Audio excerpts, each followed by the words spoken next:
Welcome back, and that was the musical break. Beautiful song, God's Story. That is the title of that beautiful song. And yes, God's Story, of course, it will be the best for you and for us. Taking us to 25 minutes to the top of the hour. That is 8 a.m. Thank you so very much for your company. Remember, you can be part of the show, Hope TV Kenya, across all our social media platforms. And also you can drop us a text message or a comment on our WhatsApp platform. The number remains 0708 222 323. My name is George Gishuru, welcoming you back. And right about now, looking at what is being reported in the dailies on the front page, CS, ex-spy master and 10 billion shillings homeowners in distress. Buyers obtain interim court orders blocking the planned eviction. There is a scandal here looming. In 2014, Deliverance Church clerics informed the congregation during a service in Nairobi about a potential land investment. Prospective investors bought into the project, paid at least 2.5 million for 8-acre plots and built their dream houses on the land in Roiro in Kiambu County. A decade later, staring at huge losses after a court ruled that the titles are fraudulent since the land belongs to the family of former spy master, that is James Kanyotu. It's a story now in terms of ownership of that particular land. It's covered on page 2 and page 3 inside the Daily Nation. Not sports. Let's wait before I want us to finish with that sports news.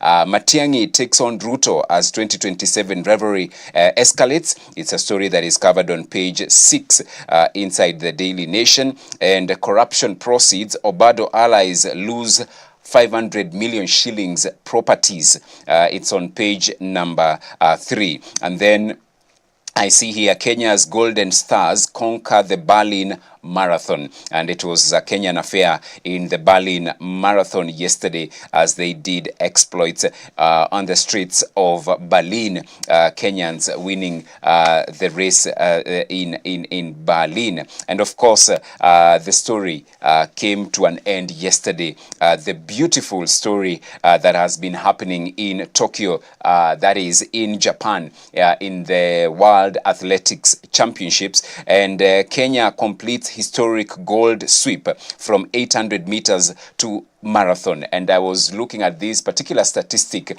and I can tell you that our ladies, they did represent plus 254 to the fullest, to the best, because from 800 meters to the marathon, no other country won gold except Team Kenya. You need to clap for those ladies. They did a fantastic performance there. It was a clean sweep from the 800 meters to the marathon.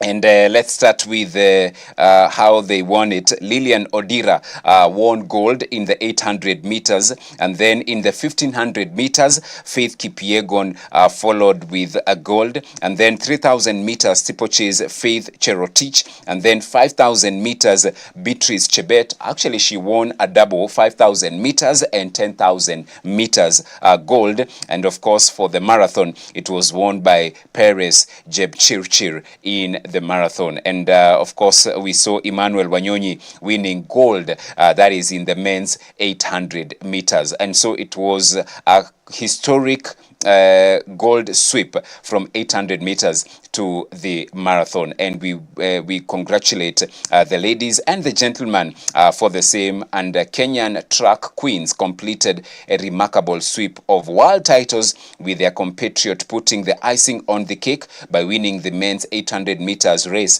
to place Kenya second in the medal standings after the United States at the Global Athletics Championship that closed yesterday in Tokyo, Japan. So we finished number 2 only to the US, and you can imagine that we only take part in these long distance races without any other field events, and it's kudos to the team. Kenya writes history at World Athletics Championships concluded yesterday in Tokyo, that is in Japan. And hongera to the ladies and even the gentlemen who did that good performance. They are representing us and putting our flag very high and also in the right position. Police inch towards securing spot in next round of CAF Champions League. That is in as far as football is concerned, and good work there to the from the ladies.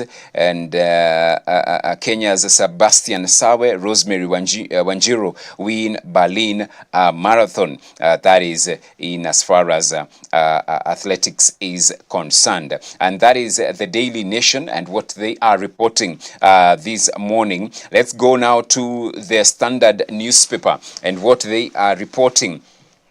And the headline: costly swindle and breach of contract. Kenyan taxpayers now face the risk of 10 billion shillings penalty after a cancelled dam contract turned sour. British firm GBM Engineering has petitioned authorities, saying it was cheated out of a deal to finance and build the Grand Falls Dam on River Tana, a project meant to boost Kenya's power supply. The deal, signed under former President Uhuru Kenyatta, was scrapped in July by the Ruto administration. Now plans to revive the project with a different contractor are raising fresh trouble. It's a story that is covered on page 4 inside the Standard newspaper. And when citizens borrow to buy food, that is the story that is also covered on the front page, and it actually goes in line with what we will be discussing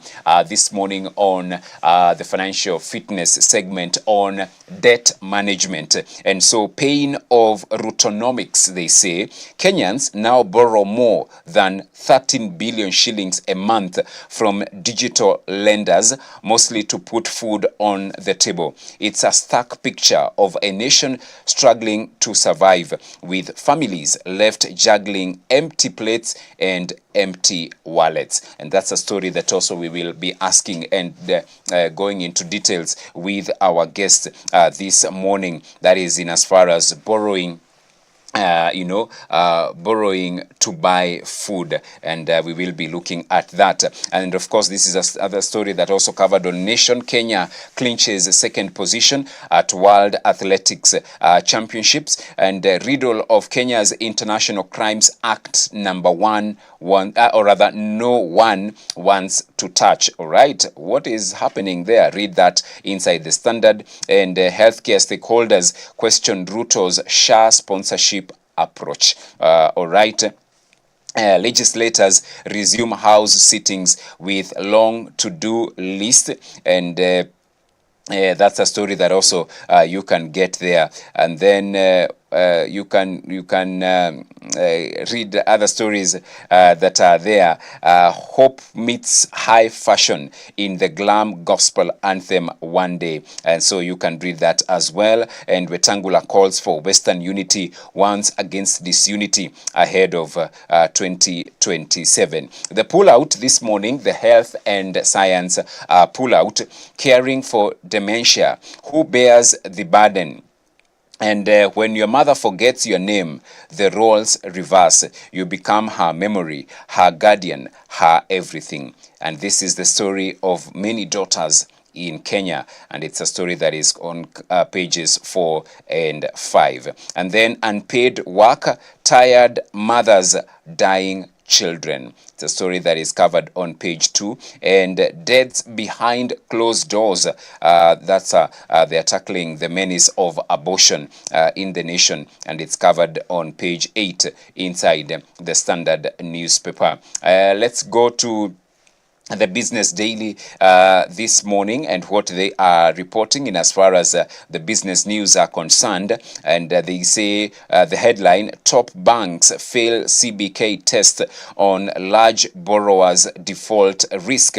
6 tier 1 banks most at risk from loan concentration, and court battles signal growing pain from corporate loans. You can read that. And micro insurers net $1 billion billion shillings premiums in 6 months. You can read that on the front page. Other stories here. Controller of Budget Margaret Nyakango has stepped up her push to have counties pending bills considered as public debt in a bid to control further growth and hasten settlement. And the commercial banks are set to control 3/4 of the Kenya Credit Guarantee Scheme company that is being created as the government steps back from administering a similar fund. And heavy uptake of treasury bills has cut the average time to maturity of the domestic debt, signaling pressure on the state from upcoming redemptions. And so you can read that as well. And I see a story here, and it's an article by Karo Musioka, which you can also read on page 9. I recently received a direct message on LinkedIn from a complete stranger and had no idea how to respond. What happened? Read that article on page number 9. And that is what is being covered in the dailies this morning. A lot, of course, as always, a lot happening in the +254. Let's continue to get to know what's happening in our nation, in the cities, in the towns, in the counties especially, and also how do we then pray for the nation. All right? So right about now, why don't we pave way for the video of the day?